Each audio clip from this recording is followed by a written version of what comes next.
Shalom, brothers and sisters. Shalom. Giving honor and praise unto the Most High, the Creator, the Maker of heaven and earth. My name is Yeshaya Yisrael of the tribe of Dan of the nation of Israel. This particular presentation, brothers and sisters, we do not intend for it to be long.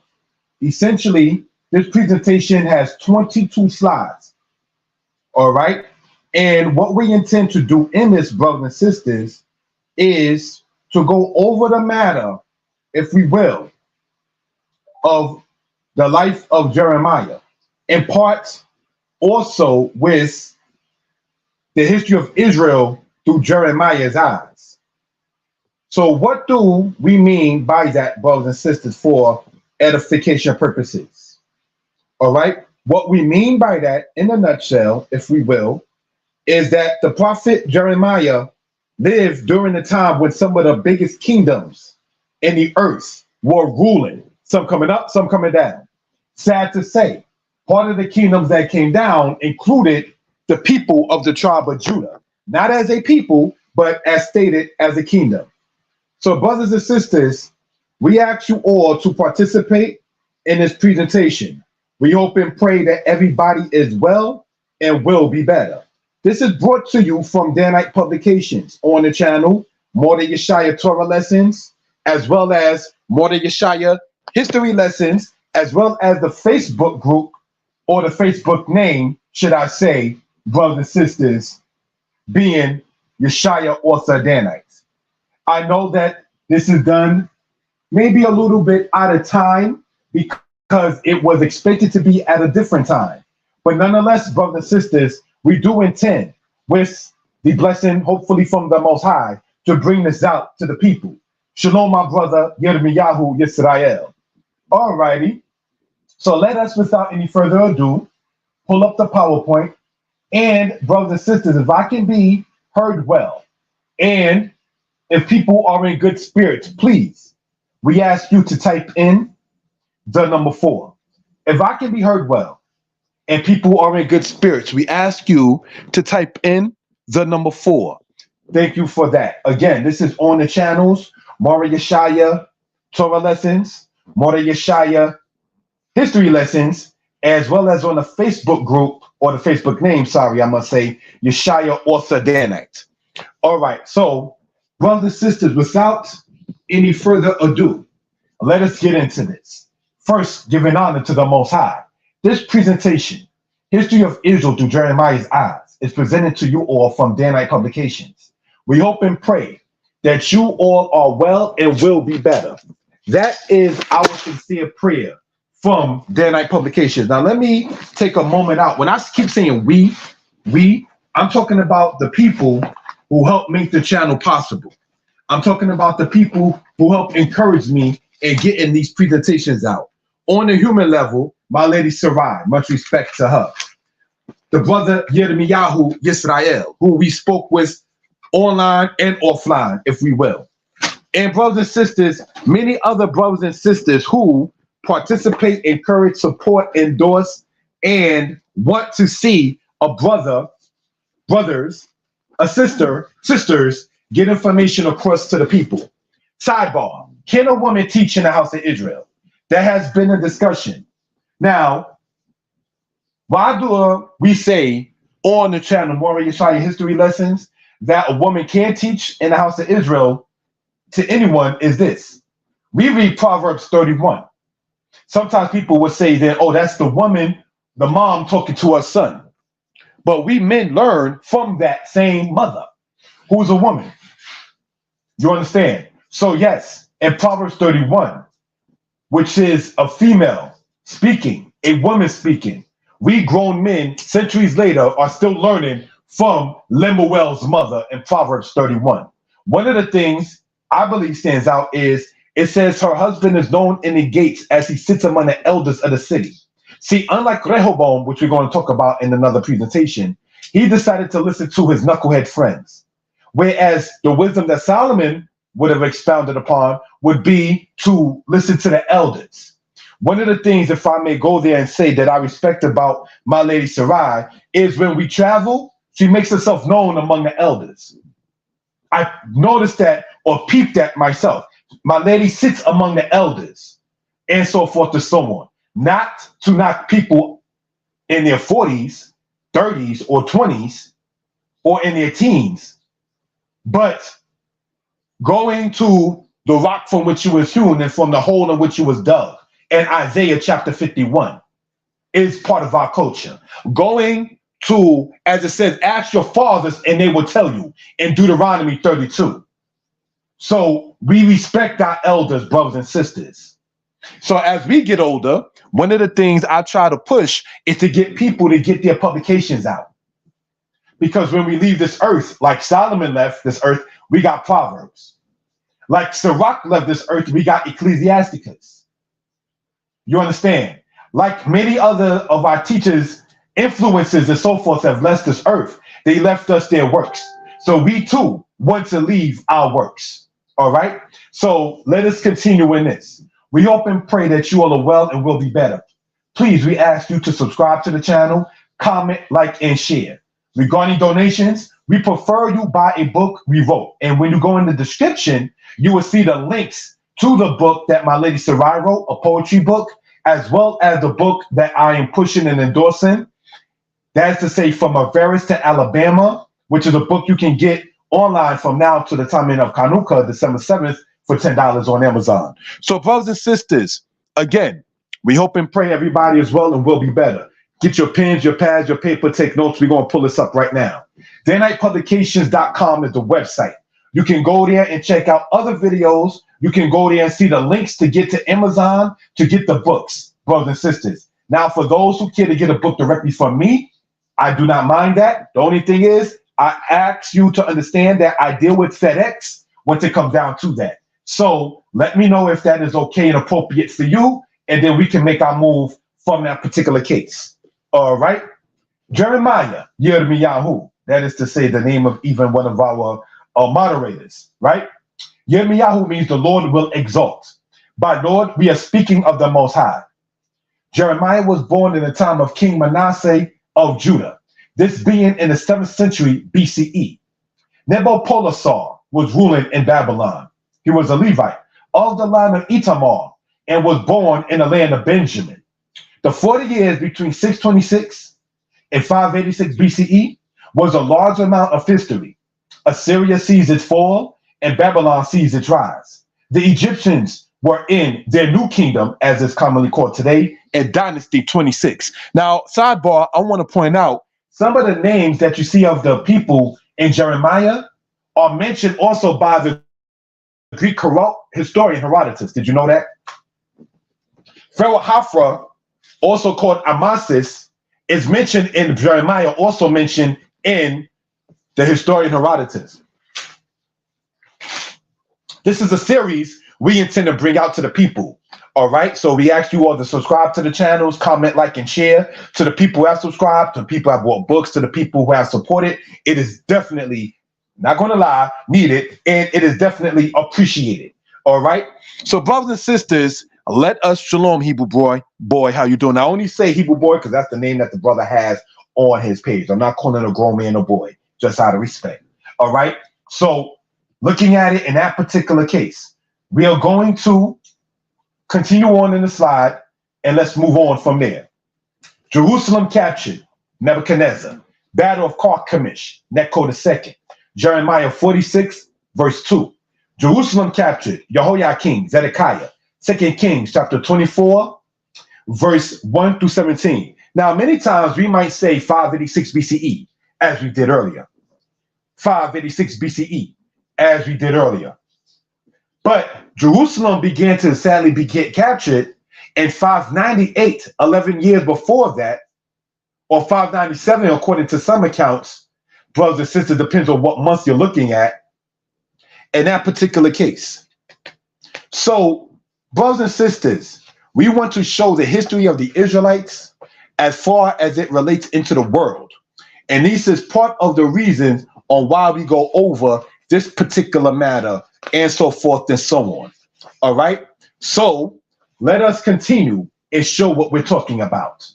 Pharaoh Necho defeated by Nebuchadnezzar in Jeremiah 46. Now, how was he defeated, brothers and sisters?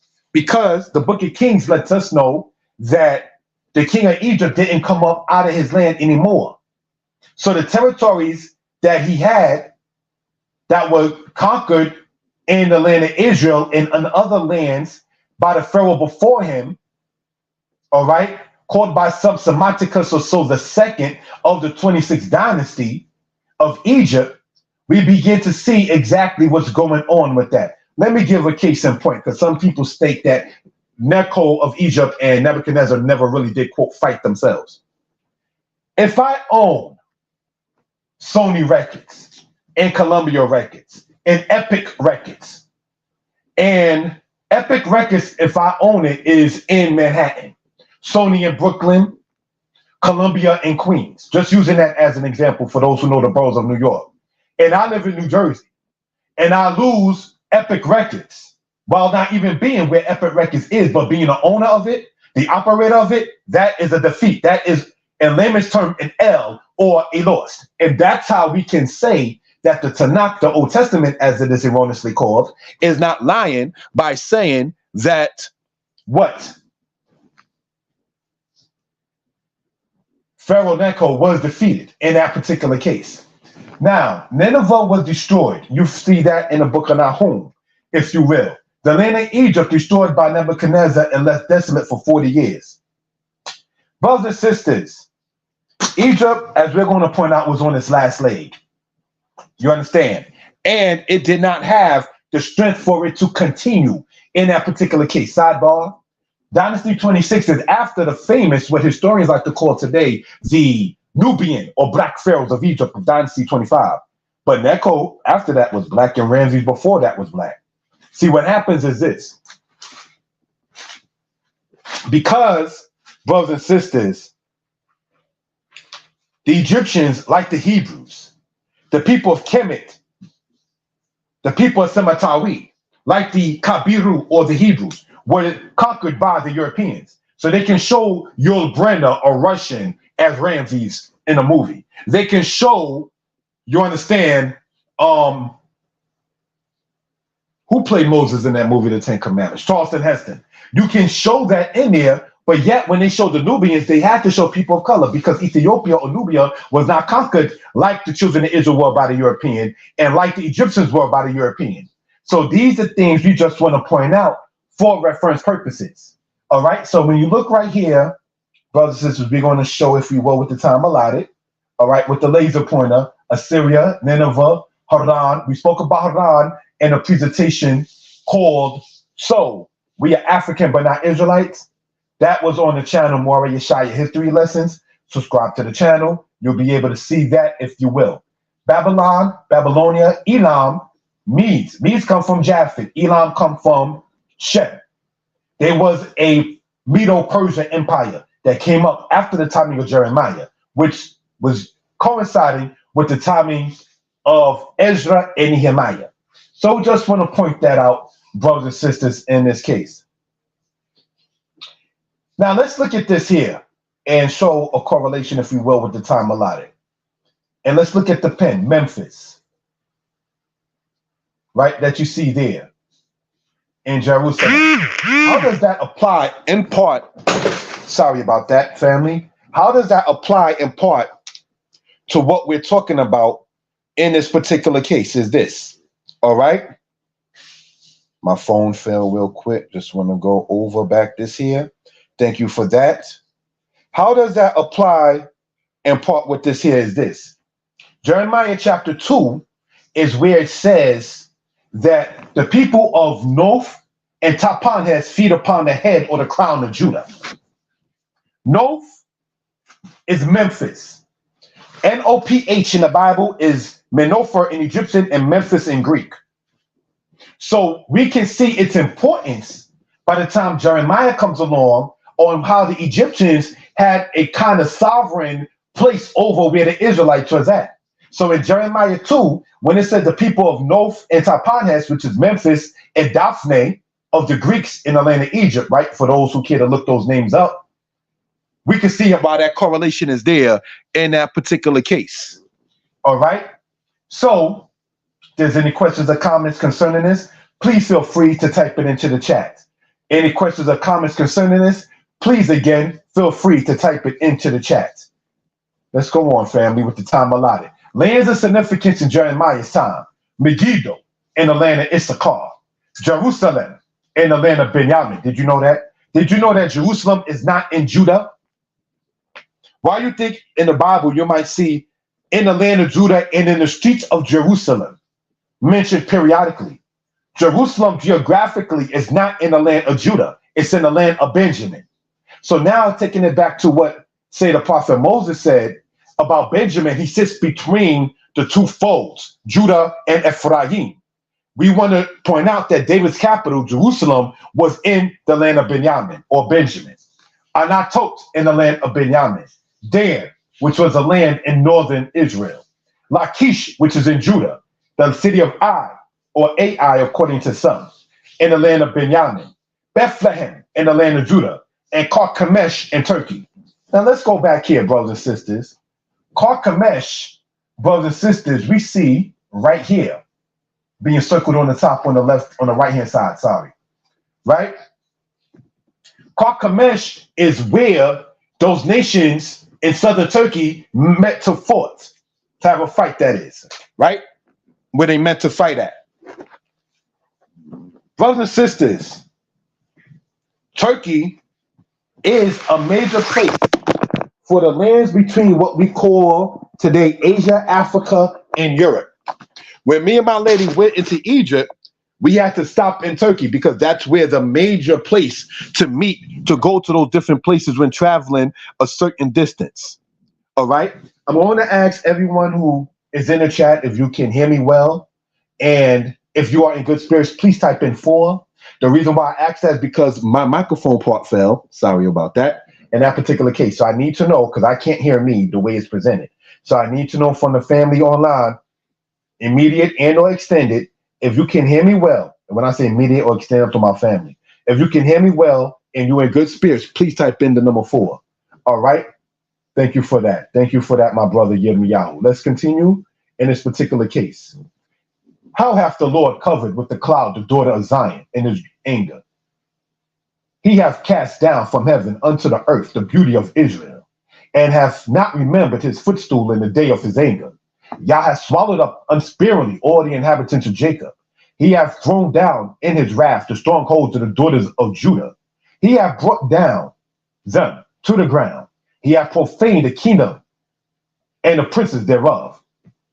That is from the book of Lamentations, brothers and sisters, which was written by Baruch, about the destruction that happened during that time. What can we point out too regarding the book of Lamentations? Do you see right there in Lamentations chapter 2, that is, right? How you mention, or it is mentioned, let me say it like that. We want to show this with, if you will, the highlighter, right? Israel, we see, right? Jacob, we see.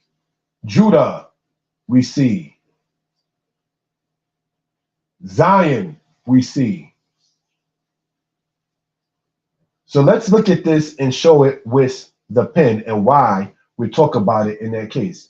Judah, Jacob, Israel, Zion. The children of Zion are the children of Israel. By the time, brothers and sisters, the kingdom fell of Israel and Assyria and Judah and Babylon, there was no more, quote, kingdom of Israelites, whether in the southern or northern. So when you read here, he hath profaned the kingdom and the princes thereof. That's what sadly happened in that particular case. The royal family, the nobles, and 10,000 craftsmen and warriors were transported to Mesopotamia. The remnant of the kingdom was after Jehoiakim, ruled by Zedekiah. Zedekiah revolted and Nebuchadnezzar laid siege to the city. Judah was destroyed as an independent state and transported another large group to Babylon. So when you hear about the captivity that happened in 597, some say 598 BCE, and then again in 586 BCE, This is what we're talking about for reference purposes. If there's any questions or comments concerning the presentation, please feel free to type it into the chat. I rather, as is the custom, not show myself on the camera, just have the presentation shown. All right. And that's why that is in that particular case. All right. So let us continue in this particular matter so we can get a history. This is a part one of a series, so we can see the history of Israel through Jeremiah's eyes, what he saw, what he experienced from others, as well as Israelites. Now, what we're going to read here is what he said will happen concerning the house of Israel. We can see what we're going to get into, why he in time is referred to as the weeping prophet. For thus saith the Lord, enter not into the house of mourning, neither go to lament, neither bemoan them. For I have taken away my peace from this people, saith Yah, even mercy and compassion. Both the great and the small shall die in this land. They shall not be buried. Neither shall men lament for them, nor cut themselves, nor make themselves bored for them. Neither shall men break bread for them in mourning, to comfort them for the dead. Neither shall men neither shall men give them the cup of consolation to drink for their father or for their mother. Brothers and sisters, what can we point out? You know what they refer to, correct me if I'm wrong, as a wake or so, meaning like after the death or the funeral, everybody comes together and they eat and drink and so forth to console each other. That's not going to happen for the people of Judah. For the people that's remaining in the land of Israel, that's not going to be done for them in their honor, in their memory, in their respect. So that's what we're pointing out in that case. And thou shalt not go into the house of feasting to sit with them to eat and drink. For thus saith the Lord of hosts, the God of Israel, behold, I will cause to cease out of this place before your eyes and in your days the voice of mirth and the voice of gladness, the voice of the bridegroom and the voice of the bride. What's the bridegroom? Is the husband. The bride is the wife. What's wrong with having a wedding, Israel? Having a wedding is not a bad thing. The voice of gladness, the voice of the bridegroom and the bride. When a woman is getting married to whom she loves, she's happy. When a man is getting married to whom he loves, he's happy. You understand? What's going to sadly happen in this case, as we read here, is that there will be no weddings. There will be no lamenting for the deceased. There will be no visuals, no wakes. There will be no everything going to be all right kind of situation because of the wickedness, sadly, that happened with the Israelites. Most Israelites already know of this particular prophecy, brothers and sisters. But what too do we care to point out for reference purposes is this, if we will. And that is, family, who, while claiming to be Israel sometimes, or Jews most of the time, claim this part. And this is no disrespect intended. Let's look even in today's time. The rapper Jadakiss operates a funeral home where they sell caskets. Do you know who owns David's bridal shop? Jewish people, correct me if I'm wrong. Do you know who is famous in the said black community to own the funeral homes, the funeral chapels? Our people. The person who was the funeral coordinator for my mother was his sister. And by sister, I mean the said black woman. But yet, we knew y'all to sit there and look for those into it, a prom or a wedding even. In most cases, if you want to get something real quick or just go to one of those kind of stores like David's Bridal, something of that kind of nature, you go to people who are not your own. What am I pointing out? Who are the heaviest people on divorce court? Most of the time, it's our people. Who is the most least married female on the earth is the said black woman. So, brothers and sisters, when we can see this prophecy, and it's not to dampen people's spirits, this is not to sit there and make anyone sad, but we just want to, brothers and sisters, point this out for edification purposes. Let's go on and see what happens, brothers and sisters. Jeremiah chapter 1, verse 1 through 3. The words of Jeremiah, the son of Hilkiah, of the priests that are in Anatot, in the land of Benjamin, to whom the word of Yah came in the days of Josiah, the son of Ammon, king of Judah, in the 13th year of his reign. Josiah, Yoshiah, meaning God heals, son of Ammon. Ammon means workman. That is to say, a man who's about working and so forth. King of Judah, Yahudah, meaning Yah is praised, or Yah to be praised, in the 13th year of his reign. So in the 13th year of King Josiah, who began to rule at age 8, 8 and 13 gives you 21. So Josiah was in his early 20s when Jeremiah, still a child, began to prophesy. And it came to pass in the days of Jehoiakim, the son of Josiah, king of Judah, unto the end of the 11th year of Zedekiah, the son of Josiah, king of Judah, unto the carrying away of Jerusalem captives in the 5th month. We are in the 7th month, pardon me, the 9th month in the Hebrew calendar as we stand here, new moon being last week. We are in the month of Kislev. Brothers and sisters, if Hanukkah is coming up, that's a presentation that will be on the channel, Mori Yeshaya History Lessons.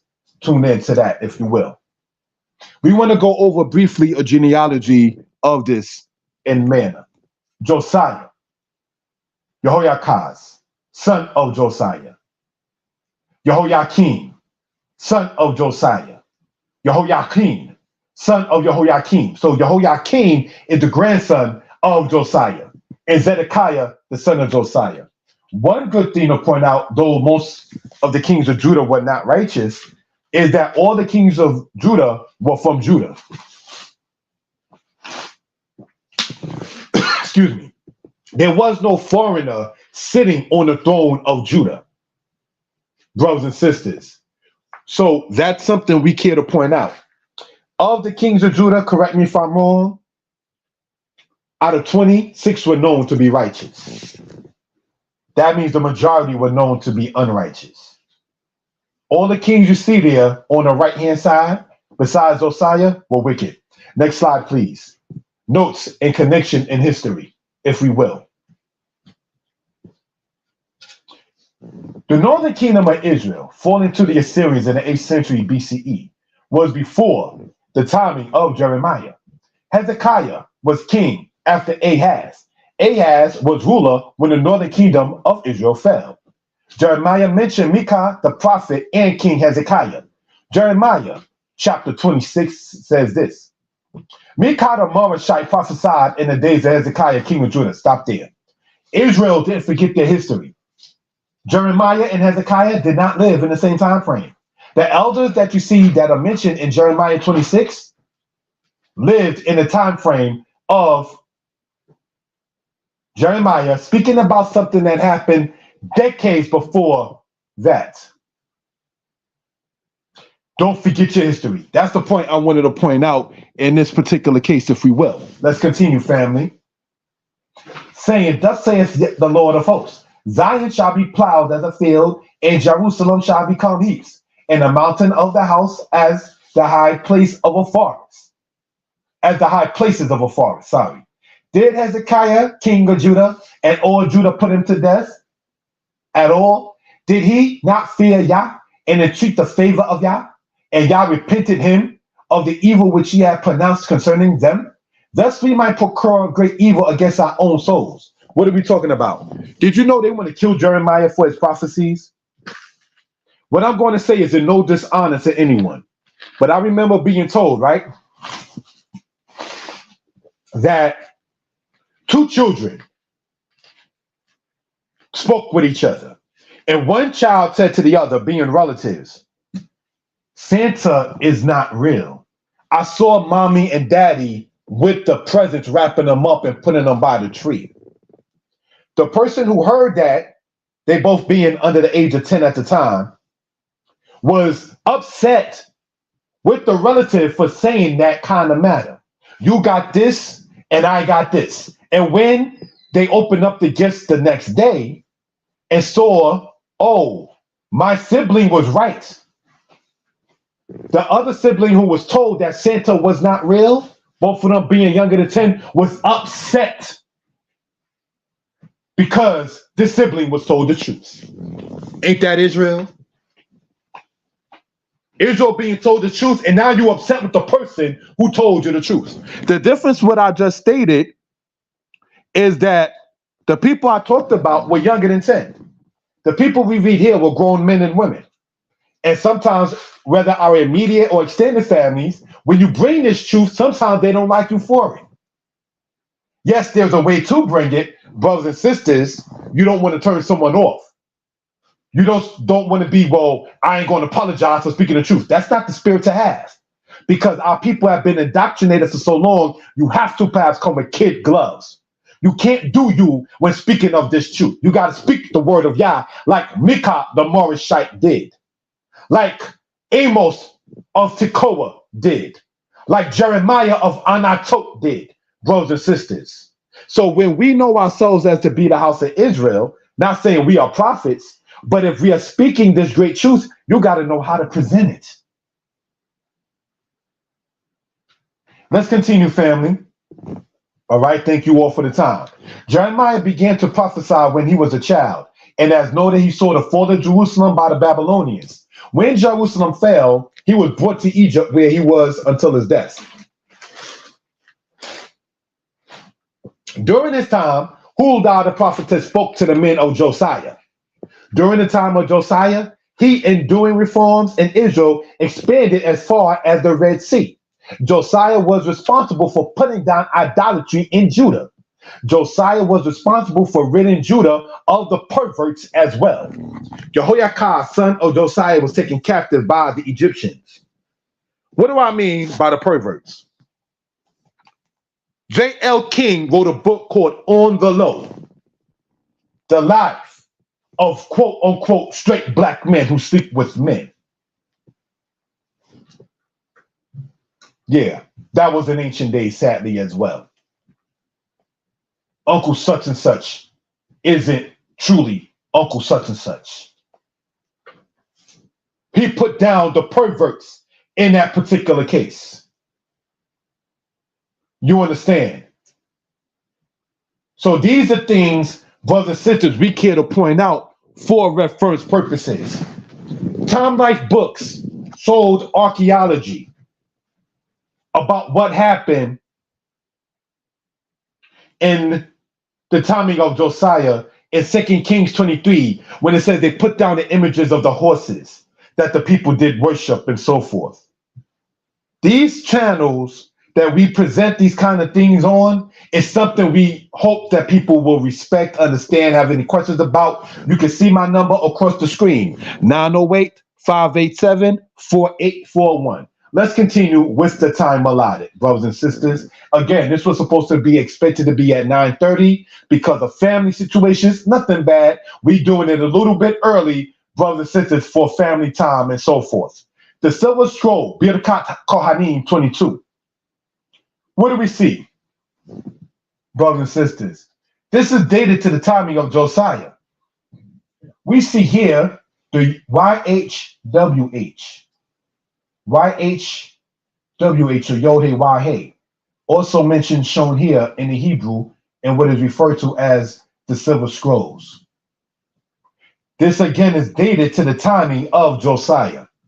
This is a part of the prayer that says, may the Most High make his face shine upon you, be gracious unto you. We always were a praying people. We always came in the name of our God. You understand?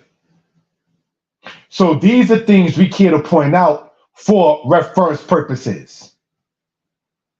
Any questions or comments, please feel free to type it into the chat. Thank you for that. Hebrew Boy asked, when people go to witches for spells or magic, by what power are witches working? I would answer that by saying this, my friend. Nothing happens without the authenticity of the Most High God. The witch, the Mekashef Balaam, had to go to Elohim in order to get permission to even curse Israel. You understand? When you deal in the Tanakh and it says, do not consult the Mekashefah, the witch, nor deal with Ob, which is where they get the modern term Obiah from. You understand? Or the Yid Onim and so forth, the song that you read of in Leviticus. Or the Mekwawe Metim, necromancy, conjuring of the dead, right?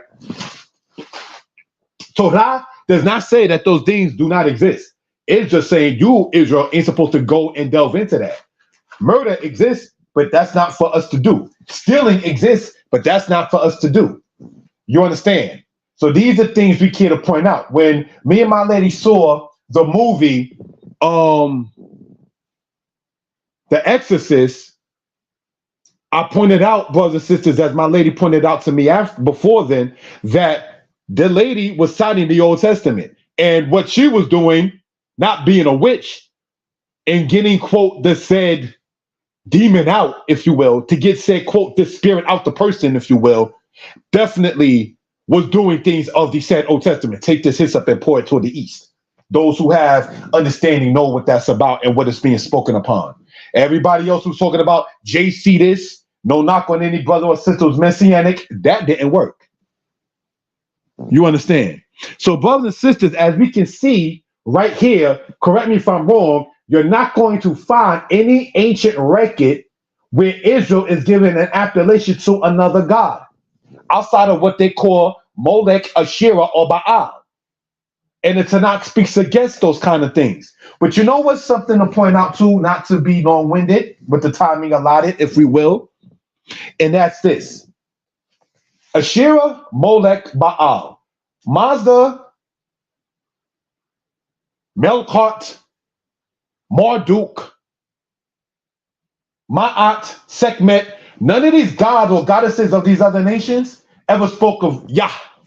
Whether you say it is Yahweh, Yahweh, Yahovah, Yahuwah, whatever pronunciation Israel may have of the sacred name, which in Ezekiel says that we will know his name when he lets us know how to pronounce and so forth in Ezekiel 39. None of those other idols and gods and goddesses of these nations mention the Most High God. The Most High God in the Torah mentions them. You know why? Because their gods have mouths that speak not, ears that cannot hear. So the fact that they don't mention Yah, but Yah mentions them, shows who's the true and the living God. Because they can't mention Yah, because they're not true and living. So these are things, brothers and sisters, to be pointed out. All right? Was it an angel that prevented Gabriel from getting to Daniel? I believe, if I'm seeing you right, Hebrew boy, that's talking about Daniel chapter 10, if I'm not mistaken. And what that shows us is sometimes the things that we might do on earth is affected by what goes on in the heavens, and maybe and or vice versa. When it says the prince of this nation and the prince of this nation was fighting with each other in Daniel chapter 12, Daniel chapter 11, I would have to say yes to answer your question. But that goes to show us that each nation should stay with their own nation. Daniel 12 says, Michael, the great prince that stands for your people. So if Israel has their own particular angel in the book of Daniel, then why does Israel want to mix with everybody else?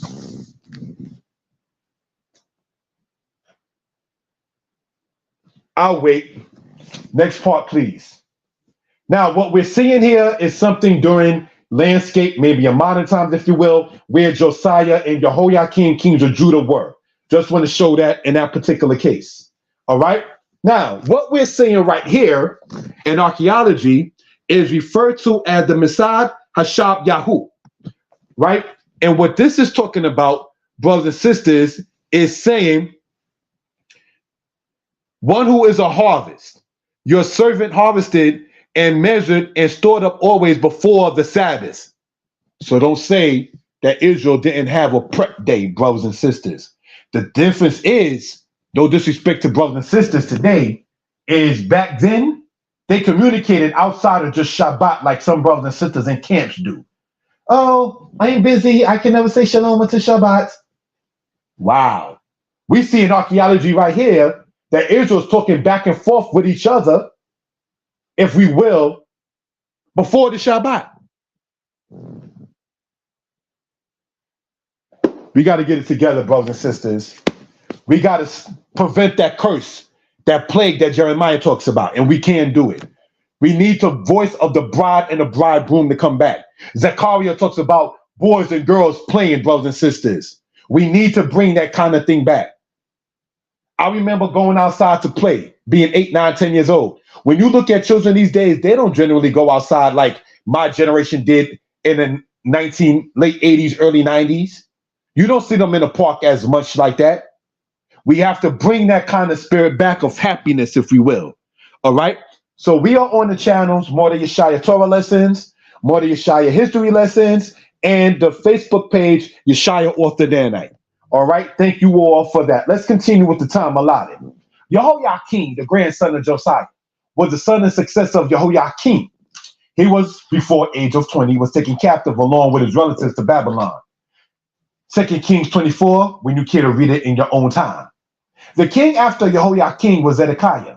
He was the son of Josiah. So Jehoiakim was the nephew of Zedekiah. Originally named Mattaniah, his name was changed by the Babylonians to Zedekiah. Zedekiah means Yah is righteous. Mattaniah means God is my gift. Or gift of God, sorry. He was the last king of Judah, and like his nephew, was taken captive by the era of Ezekiel the prophet.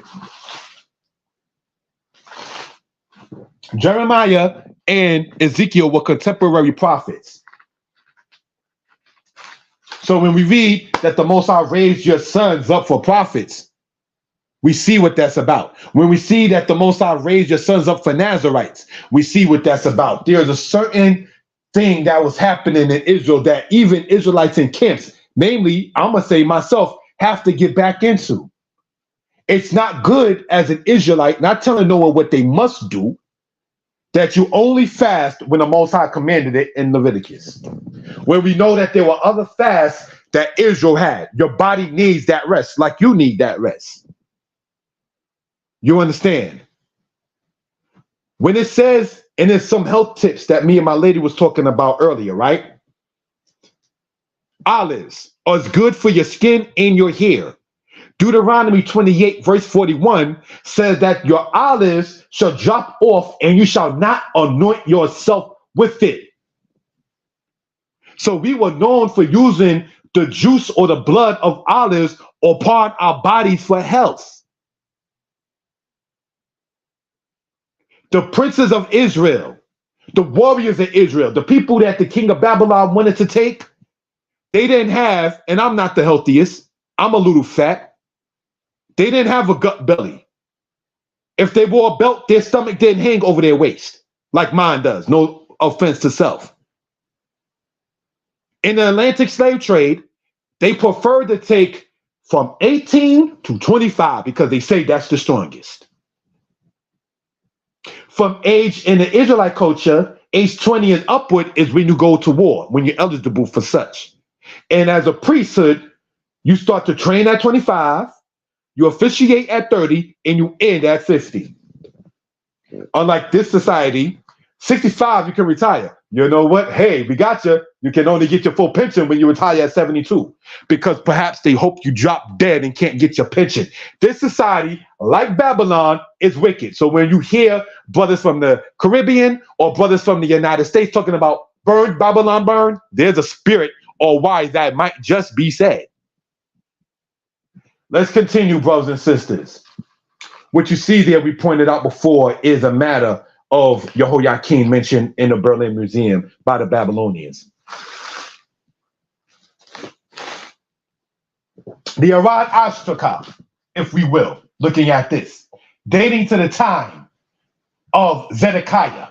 Arad was a major city in the land of Israel. Edom's threat, Arad, Kina, Ramat Negev. Negev means what? South. Ramah means what? What does Ramah mean? Anybody in the chat? Be it the Facebook chat, Mordeh Yeshaya Torah lessons, or Mordeh Yeshaya history lessons. What does Ramah mean? Anybody care to type it in? Please feel free to do so. What this is talking about is about making sure things are put together and stored up just in case Edom comes through to try to take away the land. So when you hear people in this day and time, how you can apply this book to life, about storing things up just for the rainy day, is not far-fetched. They was talking about that as we see here, and it's Ashtakar written in Hebrew there, and so forth. All right? The word Ramah means high. Just want to point that out. Let's continue, if we will, all right, in this presentation. The Assyrians, even before this era, had a time with the Israelites. Yehu, king of Israel, paid tribute to Manasseh III. Jehoash, king of Judah, paid tribute to Hazael, king of Syria, also known as the king of Aram. Jehoahaz, king of Israel, paid tribute to Adad Narari of Assyria. They paid tribute to avoid being besieged. Today, we pay rent and mortgage to avoid the monsters from coming. The Assyrian king Esarhaddon recorded besieging Manasseh, king of Judah. The Assyrians, as a kingdom, after that went into civil war and anarchy by the 7th century BCE. The Babylonians were coming up as a power. The Babylonian king named Nabopolassar defeated Ashur-banalit and ruled over the land of Assyria. Let's stop there. Why does Jeremiah chapter 1 say destruction comes from the north if Babylon is east of where Jerusalem is? Because Nebuchadnezzar's father took over the Assyrian people and they inhabited their land. So the Babylonians came from the north to attack Judah in the south. That's why we want to point that out in history. All right? His son Nebuchadnezzar is known for taking captive of the tribes of the southern kingdom part: Levi, Benjamin, Simeon, and Judah. Want to point that out for reference purposes. All right. I'm going to have to answer that question later on, my brother, when you ask me about Isaiah chapter 65. So when this is done, then we can go over that. I appreciate your question, my brother, Hebrew boy. Thank you. All right. In that particular matter. Don't hesitate to ask questions saying this is your last question. You can ask questions, brother. We are family. Jeremiah's journey to Egypt, which I used at the thumbnail for this in part. All right. At least on the Facebook matter. Subscribe. Day Night Publications, that's the website. You can go to it and see more videos, the list of books, the links, as well as articles that are in the books in this particular case. Zedekiah was captured in Jericho, according to 2 Kings 25. Jericho was the first city, correct me if I'm wrong, that the Israelites went into on the western side of the Jordan. Jericho was the last city that a ruler of Israel as king was in before he was captured by the Babylonians and then brought to Babylon. When you read Edom should have not triumphed over the day of Judah's fall, this is the timing that Obadiah in part is talking about. What happened with Israel that was left in the land in part went into the land of Egypt? This is what we pointed out before in Jeremiah chapter 44, sorry. Just want to point that out. All right. So let's look. You have Goshen here, Egypt, Memphis, Heliopolis, which is called Om, or Beit Shemesh, which means, not trying to be funny, the house of the sun. Shemesh means sun, also means usage. We see here Pithom, which was built by the Israelites. Sukkot, brothers and sisters, where the Israelites were at when they eventually left the land of Egypt through what many, as I pointed out in my book, you can get it online, Egypt Talk and Writing, today called Lake Timsah, if you will, also known as Yam Suf, or the Sea of Reeds. All right. So this is something we care to point out for reference purposes. Any questions or comments, please feel free to type it into the chat. Thank you for that, if you will. All right. More than Yeshaya history lessons. Subscribe to the channel, please. In the year 597 and the year 586 BCE, Judea, kingdom of Judah, was taken as captives, the kings being Jehoiakim and Zedekiah. According to Bernhard Anderson, we see Egypt came to be one of the major centers of the, quote, Jewish dispersion. I got it cited as the author stated for copyright purposes. During the time of Jeremiah is when they in Elephantine existed. Elephantine Island is not that far from where Siwa is in the southern part of Egypt by what they call, correct me if I'm wrong, the cataracts of the Nile. Me and my lady was on the Nile, brothers and sisters. And for me, it was deep because that is where the children of Israel did see the Nile. It talks about the Nile in the book of Genesis. It talks about the Nile in the book of Exodus. It talks about the Nile in the book of Ezekiel.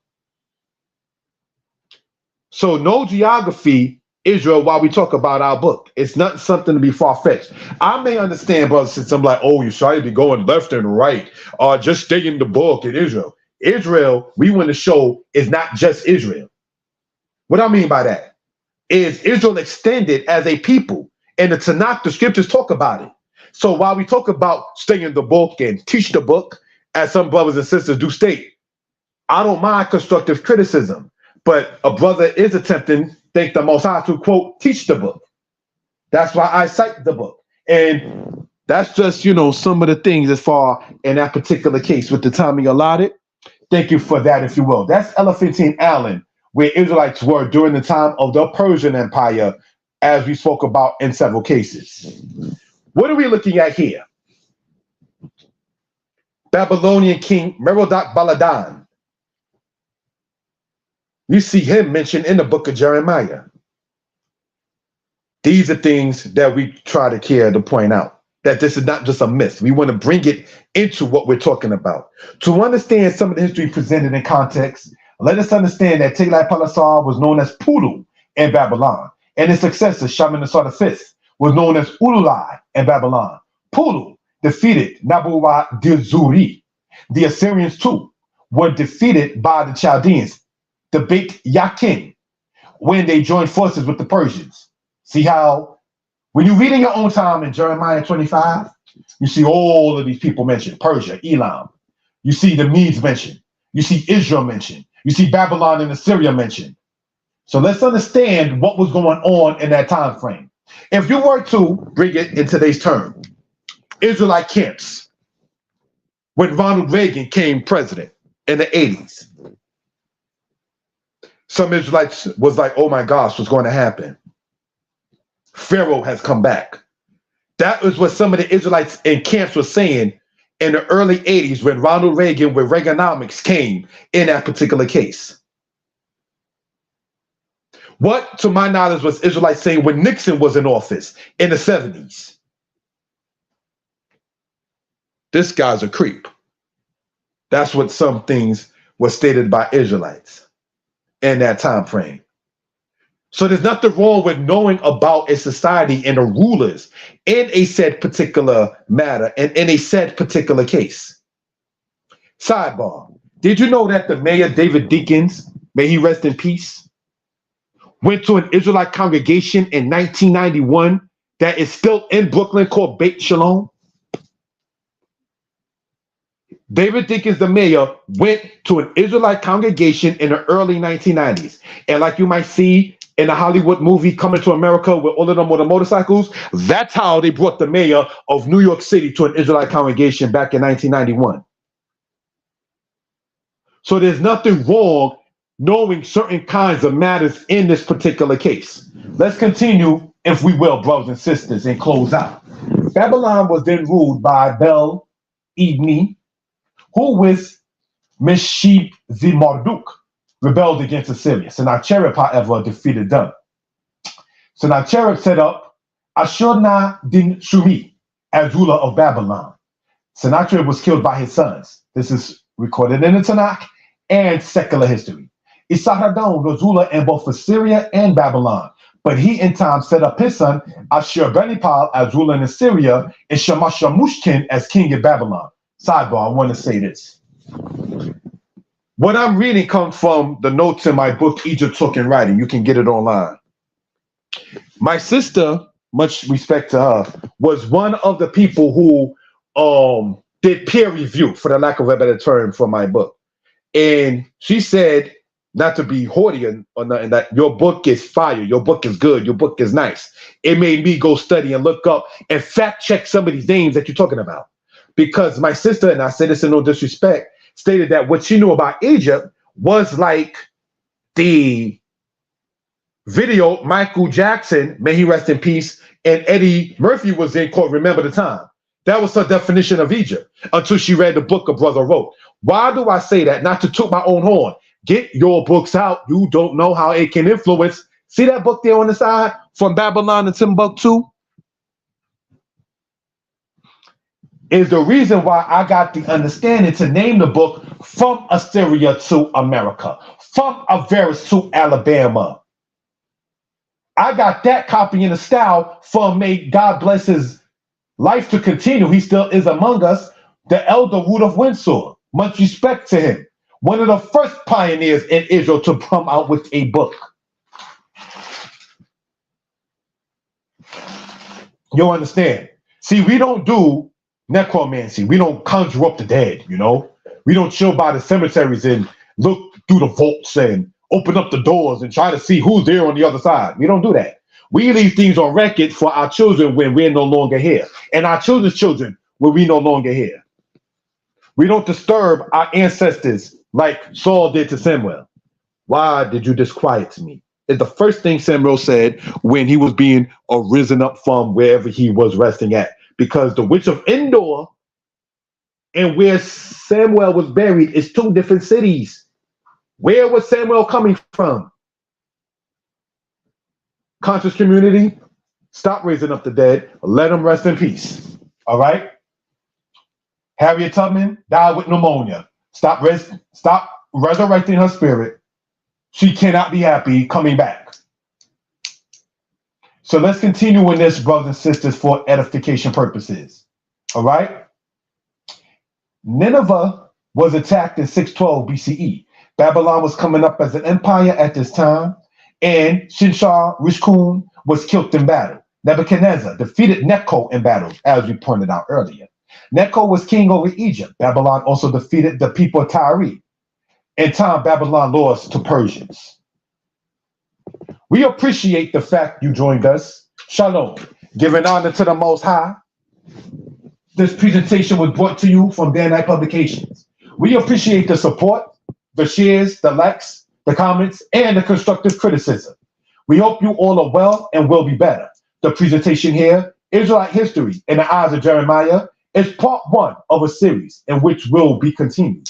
We can be reached at 908-587-4841. We intend to have more history presentations as time goes on. Shalom. Pray for your brother and sister and pray only to the Most High. Get the book written by Sarai, a Jew. Get this book. This is an excellent poetry book. I do not say that because it is written by my lady, but because it is the truth. Some poems funny, some sad, none are fake. Care to get the book? Contact us at 718-864-3125. That's like our business number. 718-864-3125. Or at our email, yeshsarai@yahoo.com. YESHSARAI@yahoo.com. The link of the book is in the description for those who want to buy it directly online. We appreciate the patronage. DayNightPublications.com. Book sale. The book you see there on the left-hand side, From Assyria to America, is instead of $30, $20 until December 7th, when the timing of Hanukkah comes. The book you see there, From Avaris to Alabama, is $10 instead of $12. Now, Avaris to Alabama is chapter 2 of the book From Assyria to America. So if you decide to buy the book From Assyria to America, in theory, there is no reason to buy From Avaris to Alabama.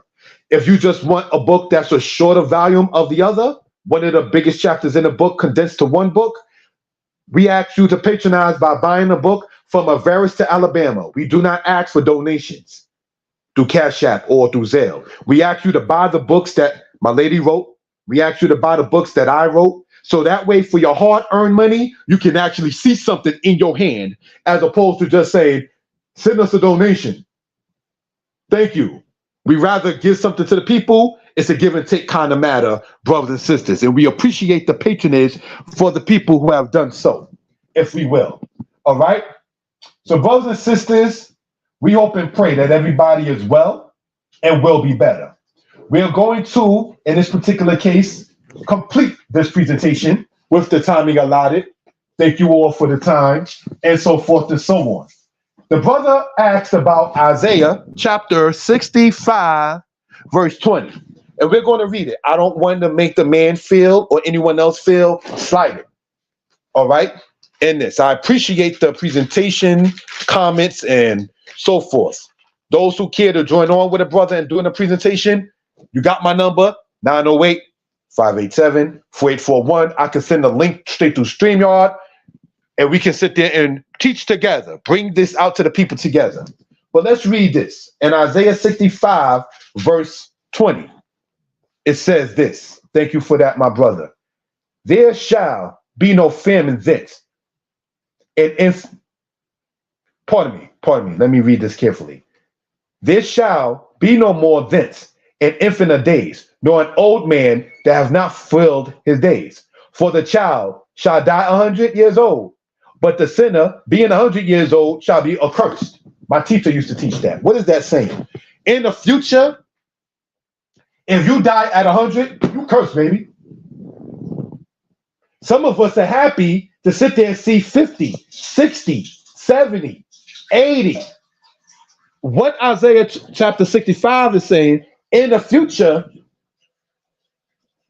if you die at 100, you are cursed.